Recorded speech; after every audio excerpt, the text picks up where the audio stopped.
A couple of days ago, I reported on Fallout 76's latest patch, calling it one of the biggest and best patches the game has ever gotten, and honestly, that still holds true. Although unfortunately, following that patch and actually looking at some of the user reports and experience with it, it seems like there is one big glaring issue with it, and that's, well, basically crashing or disconnects. From day one, it was pretty evident that this patch wasn't perfect. There's a new geometry system where it makes it so you're not supposed to clip into certain objects, but it also led to certain aspects of the game not working. Like elevators won't take you to the top anymore, they'll just place you back at the bottom, making that area of the map unreachable. Or even beyond that, I've gotten several PMs of people seemingly abusing this new system to actually get in otherwise inaccessible places. But either way, what I'm talking about here are server disconnects and crashes, and it seems like these are two separate issues both associated with this patch. On one hand, many people are reporting just a flat out crash to desktop. If you're not familiar, it's like the game just closes spontaneously. I personally had a couple of these since this patch. Obviously, I didn't get it on footage because I wasn't recording naturally at that time. And it actually seems like these are a bit more probable, but people are also just getting server disconnects, which have been an issue in the game for pretty much its entire lifespan. Not nearly as big of a deal because you can pretty quickly just reconnect to a server.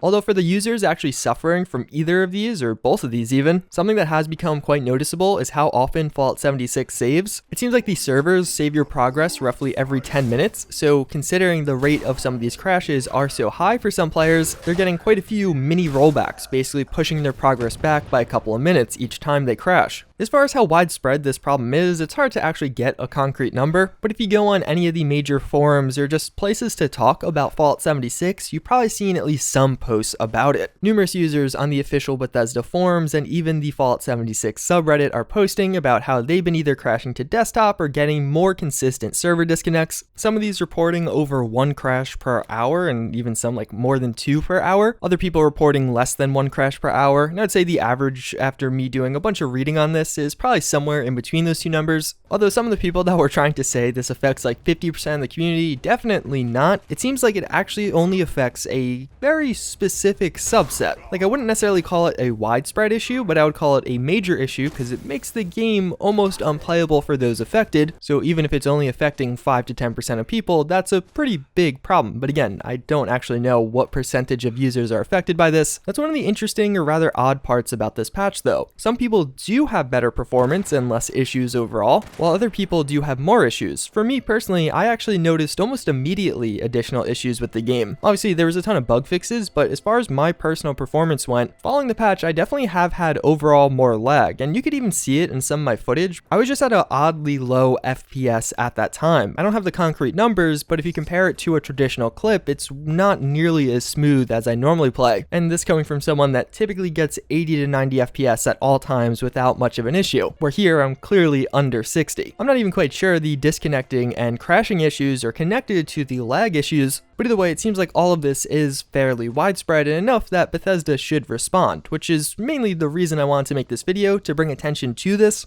Even though Bethesda does actually have quite a few community members active on the Fallout subreddit as well as on their official forums, out of all of the threads I've read through, I haven't seen a single one get back to anyone. But if anything, one of the tweets sent out today by the official Bethesda Game Studios Twitter, saying, "We've been receiving great feedback from our PC players on the latest Fallout 76 patch, console players will get it on Tuesday." Seems to indicate the opposite of their awareness of this issue. So as far as what's actually going on here behind the scenes, it seems like no user has really found a concrete answer to that, and obviously Bethesda hasn't given a response yet. Some people are speculating it's some kind of memory leak issue where the game is just using way too many resources, leading to the crash to desktop. Some other people are saying maybe it has something to do with improvements on the anti-cheat and it's actually blocking people from doing stuff or more taxing on the servers. In the past, a lot of the issues with servers have actually been chalked up to dupers, and honestly, I think if anything, since my last video talking about duper bans, I have more evidence of that. I never actually realized the extent to which some of these dupers were duping. Following that video, I asked people to send me reports as to whether or not they knew somebody that had been banned. I got several messages of users that got banned with over 1 million carry weight and some even over 10 million carry weight. But at the same time, it doesn't really make sense that those issues which were present before this patch would all of a sudden become a much bigger issue following the patch for only some users. Either way, it certainly seems like like a very real thing in the game. If you're experiencing crashes or disconnects, let me know in the comments down below. I think things like this, it's important to have more data and more information. I wouldn't be shocked if quite a few of the people affected by this just aren't saying anything, but on the flip side, naturally those who aren't having issues aren't going to really speak up either, so it's hard to gauge how big of a problem this truly is. Although based on the 100+ or so reports I have seen, it certainly seems like quite a considerable one. And something totally unrelated to the rest of the video, but I kind of just wanted to put in the end of this one because I didn't have another place to put it. In Fallout 76, there's these dev rooms. Again, I talked about this in my banning video. People that were going to these were getting banned. One of the dev rooms was actually for the atomic shop though. I don't know if there's any footage out there. I haven't seen any of it, but more or less in this room, you could find all of the various items in the atomic shop and put them on your character for free. Well, over the weekend, somebody actually sent me an image of what they reportedly found in this room, that with this lunchbox. If you're not familiar, these lunchboxes have been closely connected with loot boxes in the past based on the files. We don't actually know what they are, so don't jump to conclusions. I don't think it's the time to do that. And even this, the reason I didn't want to make a full video or anything like that is it's very hard to verify. Take this lunchbox with a grain of salt. It could easily be photoshopped or even just a mod. Regardless, I thought it was interesting. I think time will tell what these actually end up being, but I wanted to share the latest data I did have on it with you. Either way, that's pretty much going to wrap it up for this one. As always, again, I thank you all for watching. Hopefully you found this video informative. Hopefully this crashing and disconnecting issue does get resolved. But with that, I hope to see you all next time. Later.